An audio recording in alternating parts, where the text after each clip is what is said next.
The movie is set in 2028 when the multinational conglomerate OmniCorp has revolutionized warfare by introducing robotic peacekeepers capable of maintaining law and order. At the movie's start, television personality Pat Novak starts off an episode of his show The Novak Element by pointing out that every country in the world except for the United States is under high security with robotic droids produced by OmniCorp. This is primarily due to the practice of the Dreyfus Act, forbidding the deployment of militarized robots in the United States. Novak asks Pentagon leaders how to decrease the crime rate globally. The leaders explain that droids aren't the solution as they are prone to make mistakes. Novak dismisses their claim and proceeds to show the audience a live video of OmniCorp's droids demonstration. In the live video, there are large droids and other robots doing a scan on citizens in the area. Meanwhile, inside a house, a man sets up a group of self-kill bombers to blow themselves up in front of the media to show propaganda against the droids. They launch their attack, with all the bombers getting killed by the droids, though they succeed in taking out some of the robots themselves. The leader's son runs outside with a knife in hand. A droid sees the boy as a threat and guns him down, immediately killing him. The camera crew captures all of this in the live video. Regardless of what happened, Novak continues his show by admiring how the droids handled the situation, pointing out that OmniCorp CEO Sellers has the right idea to push forward for use of these droids in the US. However, we learn that Senator Dreyfus is against it, having issued the Dreyfus Act to prevent this type of law enforcement. Novak ends his show by asking why America is so robophobic. In Detroit, police detective Murphy walks to a meeting with Chief Karen Dean. In her office are two other cops, John Lake and Andre Daniels. The chief reprimands Murphy for the events of the previous night. Murphy and his partner Louis had gotten into a shootout with men working for crime boss Antoine Vallon, killing 6 of them and critically wounding Louis. Once Lake and Daniels leave the office, Murphy tells his story to the chief. The next scene goes into a flashback. Murphy and Louis have been undercover to crack down on shipments of illegal firearms. Posing as buyers, they interview a dealer who reveals that he works for the crime boss, Vallon. The undercover cops run the serial numbers of illegal weapons and discover something shocking. They are guns that should have been locked up in the evidence room, which means there are some dirty cops working for the crime boss, Vallon.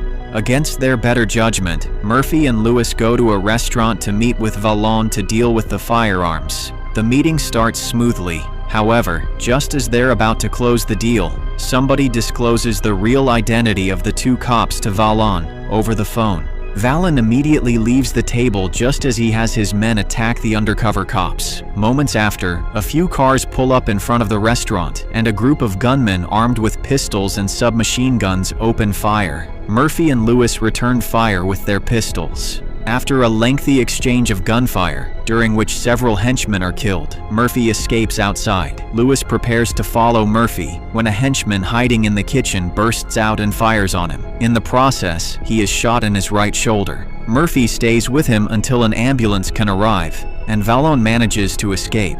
Back in the present, Chief Dean reminds Murphy that she will handle the situation. Meanwhile, OmniCorp CEO Sellers arrives in Detroit to meet up with his marketing associates. The CEO wonders what they can possibly do to convince the senators to use droids. He then proposes they get a man into a machine as a test sample to integrate humans and robots. The CEO then heads to the OmniCorp Rehab Center, where Dr. Dennett Norton is tending to a man who has had his arms replaced with artificial robotic limbs. Dr. Norton is then called away by Sellers. They review potential amputee candidates for the Man in a Machine program, all of them veteran police officers, but Norton rejects each one either due to their physical form or their psychological screenings. Meanwhile, it's revealed to us that the two officers, Lake and Daniels, are the men who betrayed Murphy to Vallon. They meet Vallon at a bar, where he gently chides them for not warning him sooner. He considers bribing Murphy to get him in line, but the two detectives think it would be easier to just kill Murphy. so Valen orders one of his men to plant a bomb in the driver's side wheel well of Murphy's car that afternoon, while Murphy is visiting his injured partner Lewis in the hospital. Later, Murphy goes home to his wife Clara and 10-year-old son. After putting their son to bed, he and Clara start to get intimate when the car alarm goes off. The car alarm is a trap, and it lures him outside. Suddenly, the car is then blown up remotely. Murphy is critically wounded, subjected to 4th-degree burns over his entire body. Both his legs and one arm have to be amputated. Dr. Norton and his medical team, seeing a perfect candidate for their man-in-a-machine project, convince Clara to give consent to use Murphy for the program, although she is concerned as to what kind of life he will have. Fast forward to 3 months later, Murphy is at a party with Clara. However, this turns out to be a memory that Dr. Norton is viewing as his team puts the finishing touches on Murphy's new mechanical suit. They wake him up, and he is in shock as to what he has transformed into. Upon waking up and realizing the extent of his transformation, a frustrated Murphy escapes, but Norton shuts him down and brings him back to the lab, as Norton reveals to Murphy that the only remnants of his human body are most of his head,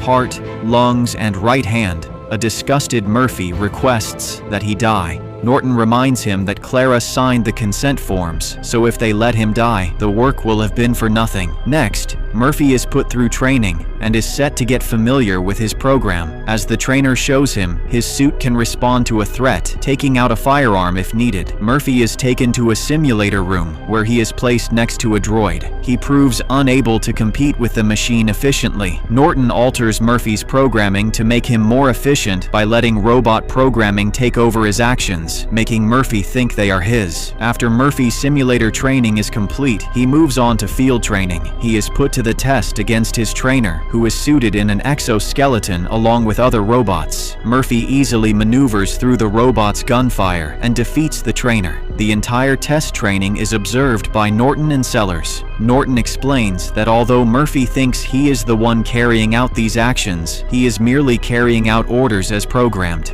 The reprogramming has made him more efficient but less empathetic, due to his human nature being bypassed.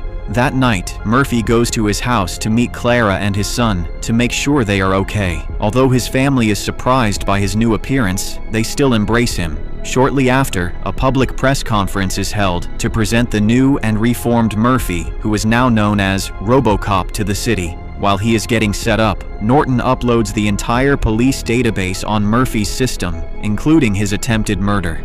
This triggers him, and he starts to have a seizure. Consequently, Dr. Norton resolves to suppress Murphy's emotions. Murphy then enters the ceremony, but he is unable to show any emotion towards his wife and son. Once he steps out before everybody, the crowd goes silent as he begins scanning the crowd for criminals with warrants. Things escalate as he spots one man in the crowd, who is wanted for murder. The man begins to run until our RoboCop shoots him with a taser round to the back, knocking him down. The incident is spun by Novak on his show as a reason for people to finally get behind this new program. He notes that the captured man has eluded the police for 6 years on charges of rape, assault, and murder, yet Murphy was able to catch him within a minute. As a result, public opinion on the Dreyfus Act to employ droids for security begins to change. Meanwhile, Clara begins noticing her husband's lack of emotion. Aware that she has begun to ask questions, the CEO, Sellers, orders Norton to keep her away from her husband. Clara nevertheless manages to confront Murphy, telling him of their son's nightmares, social withdrawal, and unresponsive behavior. Although Murphy seemingly ignores her, moments later, he can't help but tap into CCTV footage to see reporters bullying Clara and their son as she tries to take him to school. Realizing how much he's become distant from his family, Murphy rides back to his home and inspects the crime scene where his car blew up. He reviews the security footage that recorded the blast and is further dismayed to realize that his son witnessed his burning body. He learns his son had PTSD after witnessing the explosion. Next, Murphy decides to pursue the crime boss, Valen's gang, to exact revenge. He tracks down Valen's warehouse. As he rides over to the warehouse, someone tips off the crime boss to Murphy's arrival. Valen rallies his men to grab their guns. As an extra precaution, they turn the lights off and wear night vision goggles, hoping to make it harder for Murphy to get kill shots on them. They open fire on Murphy as he blows down the doors with his motorcycle. During the fight, Murphy gets his suit shot and his visor broken, but he kills all of Valon's remaining gunmen, saving Valon for last. After gunning down Valon, the RoboCop picks up a gun from one of the fallen soldiers and scans it for fingerprints, picking up prints from Lake and Daniels. He then returns to the police station, followed by his old partner Lewis. He interrogates Lake and Daniels, proving their involvement in his attempted murder and working with Valon. Now that the truth is revealed, Daniels, fearing for his career, tries to shoot Murphy but gets shot in return. Lake admits that their chief Dean was involved in both the shootout at the restaurant and the car bomb. He tases Lake and goes to confront the chief. Before he can get a confession out of her, Murphy's trainer, operating from a remote facility, shuts him down. Next, on another episode of The Novak Element, Novak comments on how Murphy exposed the corruption within the police department, further suggesting why it's time to finally put the robots out on the street. Meanwhile, Sellers gets his men to issue a statement to the public saying that Murphy is in critical condition. He wants to use Murphy as a symbol of martyrdom to stir up sympathy, and thus get the Dreyfus Act revoked. Sellers then sends his men out to destroy Murphy, preparing to tell Clara that Murphy died from his injuries. One of Sellers' goons arrives at Clara's home and escorts her and her son to meet with Sellers. Thankfully, Dr. Norton manages to run into the facility where Murphy is being kept, warning him that there are mercenaries sent by Sellers and are there to kill both of them. Murphy wakes up in time to kill the two goons before they can fire at him and Norton.